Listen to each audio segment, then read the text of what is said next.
Hello, juniors. All right, so let me just get started because I want to get this done in under 15 minutes. First off, the first thing we're going to talk about is the 18th Amendment, which is prohibition. Prohibition passed with starting with the Volstead Act, which passed the enforcement of the amendment that said that alcohol was illegal. It's easy to remember the 18th Amendment because 18 used to be the drinking age and it is no longer. So the 18th Amendment banned alcohol. And so it took effect January 16th, 1920. Many people just continued to drink, including presidents. Harding had and his friends and stuff. President Harding drank all the time. The main goals of prohibition was to eliminate drunkenness and end family abuse, which was happening a lot. You know, when people get drunk, they tend to do stupid things. Get rid of saloons where prostitution and gambling, other vices thrived, and prevent absenteeism and on-the-job accidents stemming from drunkenness, like people not going to work because they're drunk, or people not, coming to work drunk and getting hurt. The Volstead Act was difficult to enforce. There were only 1,500 agents in the entire United States. That's not a lot, 1,500 for a huge country. So bootleggers, who were the people who supplied illegal alcohol, some bootleggers made their own stills, others smuggled liquor overland from Canada or by ship from the Caribbean. And booze would be loaded in speedboats fast enough to outrace the Coast Guard. Bars opened and operated illegally, known as speakeasies, and were either disguised as legitimate businesses like barbershops or hidden some way behind heavy gates. You have a huge demand of sacramental wine because it was still legal. So by 1929, alcohol consumption was about 70% of the pre-war level. So basically, people were still drinking, and also like places that made beer, like Anheuser-Busch and other beer companies, were still allowed to make non-alcoholic beer. But to make non-alcoholic beer, you have to create alcoholic beer first, and so they were still making beer. And there was also an increase of number of liquor serving establishments in major cities, far above the pre-prohibition levels. Basically, it became big business. And there was organized crime. Okay, the mafia came to be. Al Capone, also known as Scarface in Chicago, was one of the key leaders of the illegal alcohol movement. So, all right, here's a short little video that is embedded that you should watch. Throughout the 1920s, the nightlife here glittered. Bands played, liquor flowed, and everyone who was drinking it was breaking the law. In the first month of the new decade, the 18th Amendment became the law of the land. The sale and consumption of alcohol was now illegal.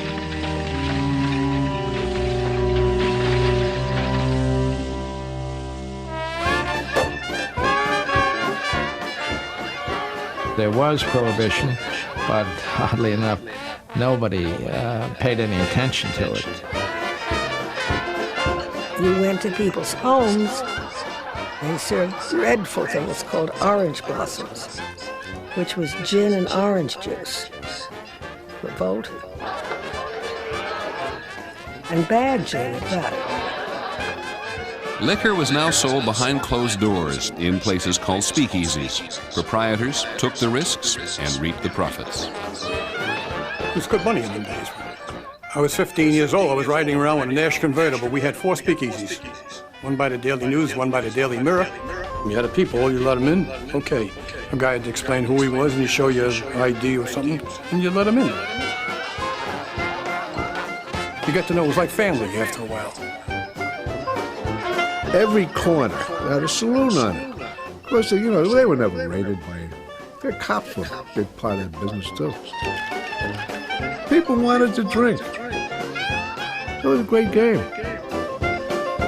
It became a dangerous game for the high-stakes players. Battles between rival gangs for control of illegal liquor territories riddled American cities with mushrooming murder rates. Prohibition's aim was to sweep liquor off the city streets. Now they were flooded with gangsters and guns. I used to carry 2 persuaders myself. You had to have them, or else.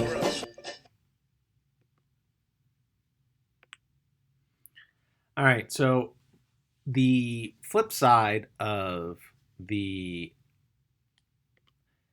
debauchery, hold on a second, of drinking was that there was a religious backlash.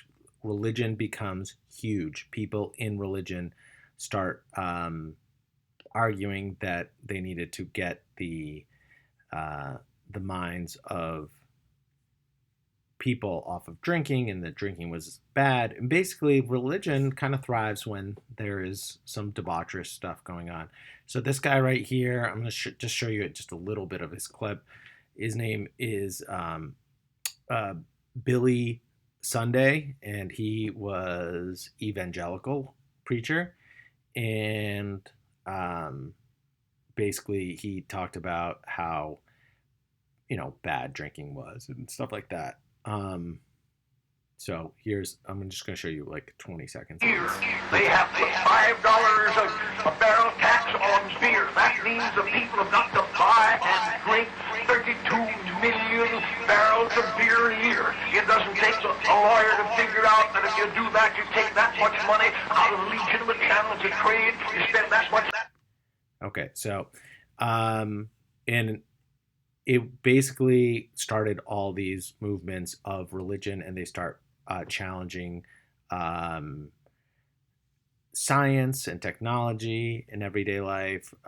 War and societal problems were caused. More people question God's active role or even his existence.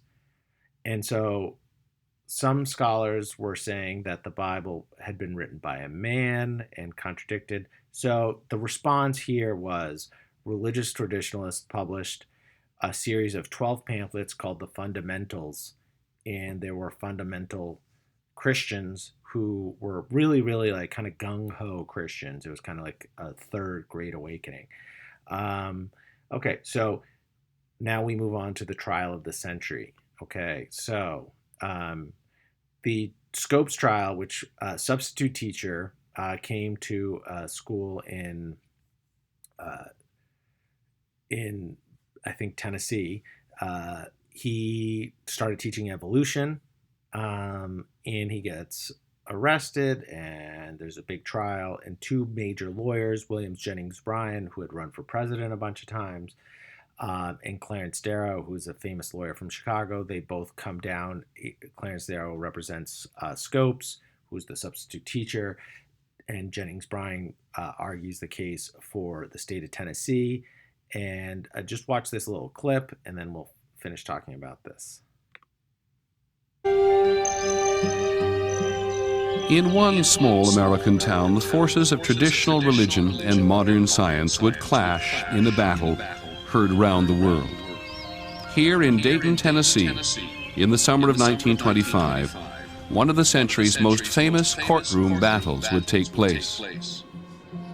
John T. Scopes stood accused of teaching Darwin's theory of evolution, that man and ape shared a common ancestor. That was against the law in Tennessee. The Scopes trial attracted the best legal brains of the time. William Jennings Bryan, 3 times presidential candidate and a Christian fundamentalist himself, came to prosecute. Clarence Darrow, the celebrated Chicago trial lawyer, came to defend Scopes.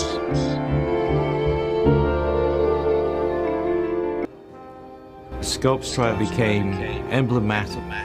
Everybody had to make up their mind. People who've never been to Tennessee, couldn't even find Tennessee, had to think about this question. Do I believe in modern science? At times, it seemed that the whole world had converged on Dayton.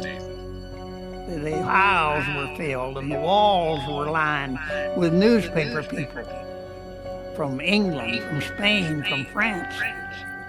We had so many newspaper people there that you couldn't stir them with a stick. So what you one of the key moments in the trial, basically, William Jennings Bryan was a fundamentalist, and Darrow puts him on the stand to defend the Bible, and he pokes kind of fun at him or fun at the Bible. He says, well, Eve was made from the rib of Adam, and the sun does not, the sun revolves around the earth, and does the earth revolve around the sun? How old is the earth? The Bible says 2,000 to 4,000 years old. The scientists say it's 4 to 4.5 billion years old. So on and so forth. He points out, in the end, Scopes is found guilty. He's fined $100, and then it's overturned on a technicality. Okay, so final slide, the KKK. So the KKK reemerges in the 1920s, established by Colonel William J. Simmons, a former Methodist preacher. It defends Protestant culture, WASP, which it means White Anglo-Saxon Protestants. During Reconstruction, President Grant's campaign against the KKK had largely eliminated it. But however, in 1950, the former Methodist preacher from Atlanta, William Simmons, revived the organization. In 1925, Indiana's politically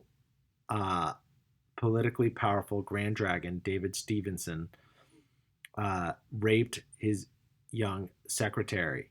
She swallowed poison the next day, and he panicked and didn't call a doctor. She died weeks later, and Stevenson went to jail. From jail, he revealed the details of the political corruption of the Klan and how it was used to make lots of money, and soon it faded away after that.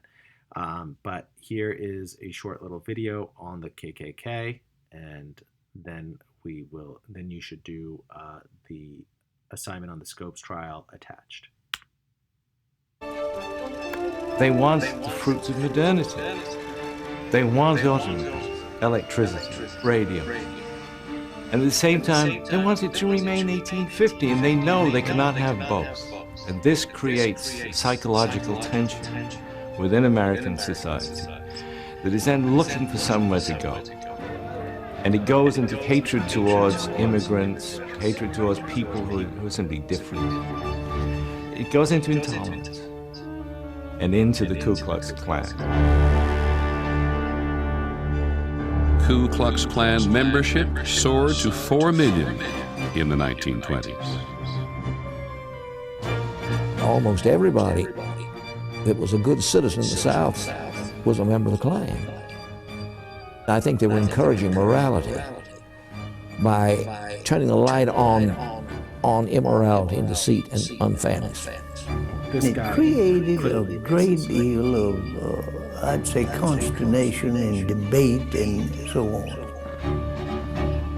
They were not just opposed to the blacks, but they were opposed to the Catholics and the Jews or anybody else that came from somewhere. Going to people's houses and calling them out and insulting them and whipping them and things of that kind. This was not just peculiar to the South at Alabama, it was nationwide. The Klan was actively recruiting in many northern states. So the KKK, horrible institution, and the KKK of the 1920s was different than the KKK of the 1850s, 1870s, and but is probably a closer cousin to the neo-Nazis of today, and a horrible institution. All right, till we meet again.